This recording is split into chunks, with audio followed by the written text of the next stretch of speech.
I think people would have legitimate, deep concerns about this, not because the experiment itself is dangerous, but because clearly the experiment is aimed at improving our understanding of how we actually manipulate the whole climate deliberately. How will the research be done? Who will make the rules? Could one nation go it alone? And how much would it cost? We've been paying an aircraft engineering company to figure out what it costs. Their estimates are a couple billion a year to manipulate the whole planet's climate. If manipulating the climate would cost only $2 billion a year, with a global economy worth $50 trillion, then the real cost would be dirt cheap if the whole world chipped in.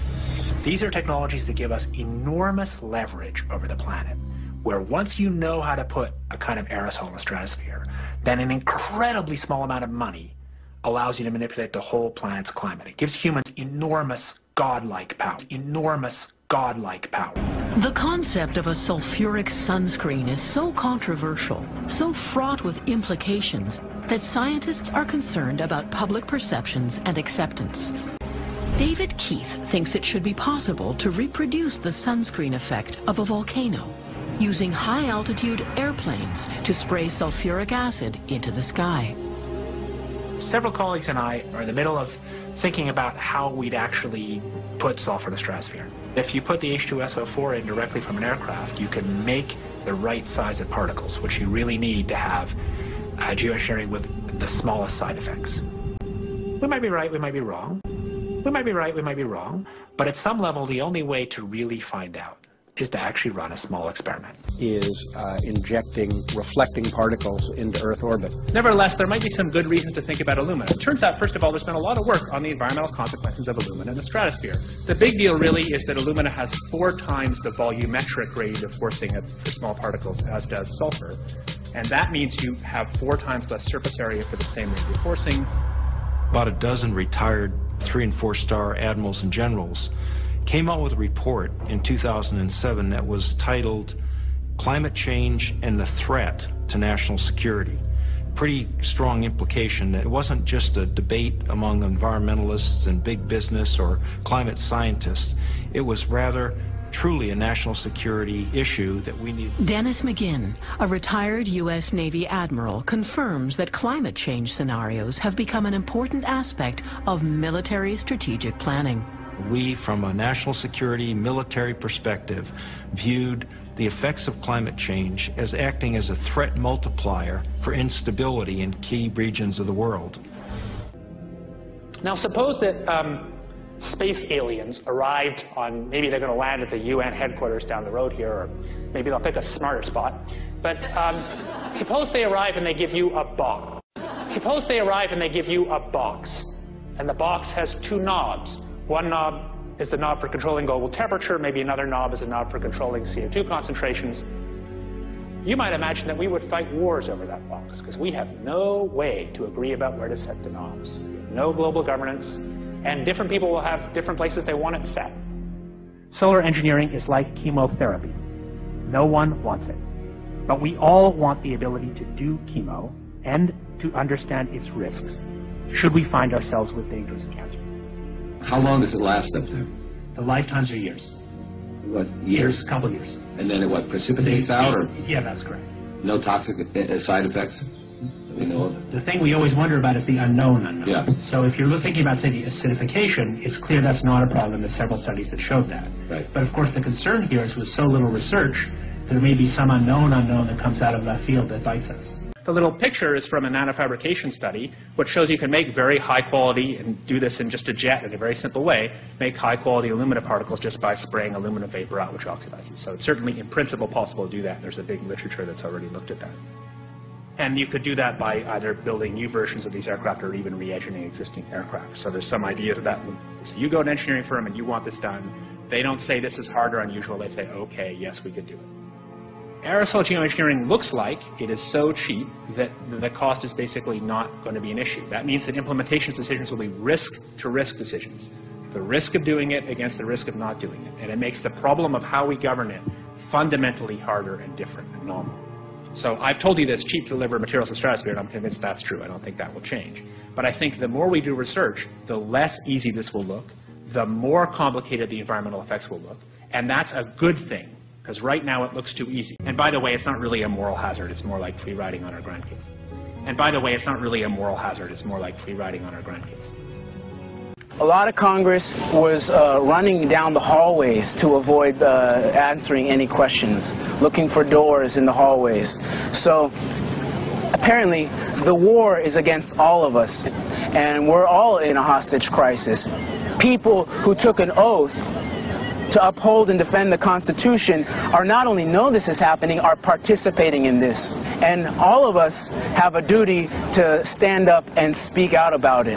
Why is the water being contaminated? Why is the soil being contaminated? Why are aluminum-related diseases going up? And it's affecting all of us, and thus we all have the duty to stand up and speak out and get educated and stop this. For our own sake, for our children's sake, it is a crucial moment in history right now.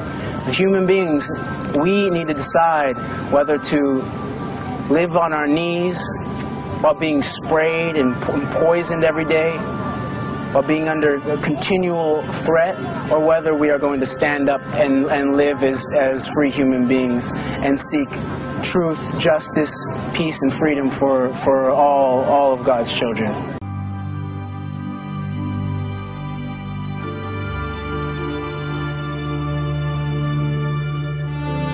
But the solution is not only here, the solution is within you.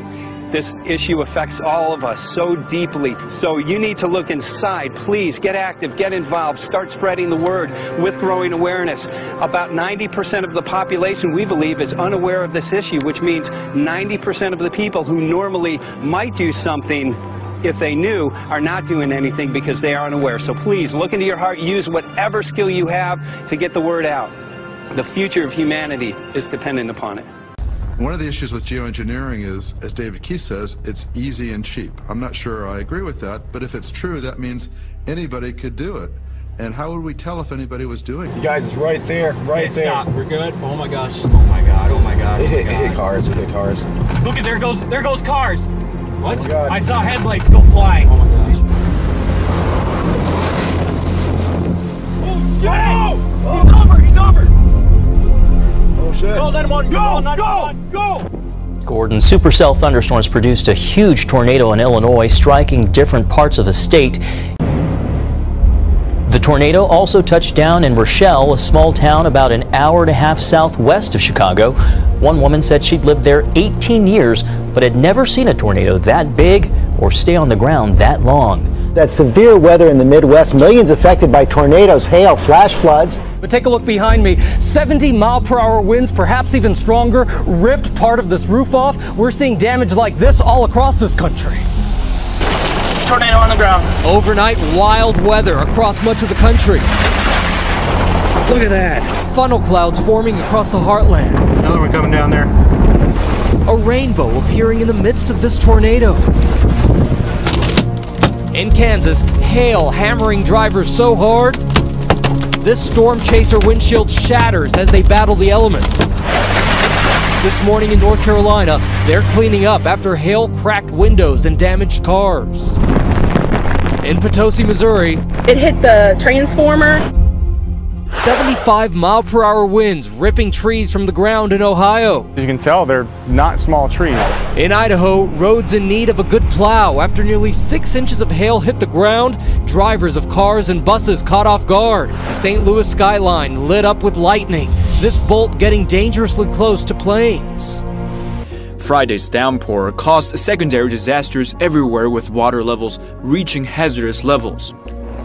Rainfall, which has continued now for a week, has caused landslides, building collapses and floods across the region.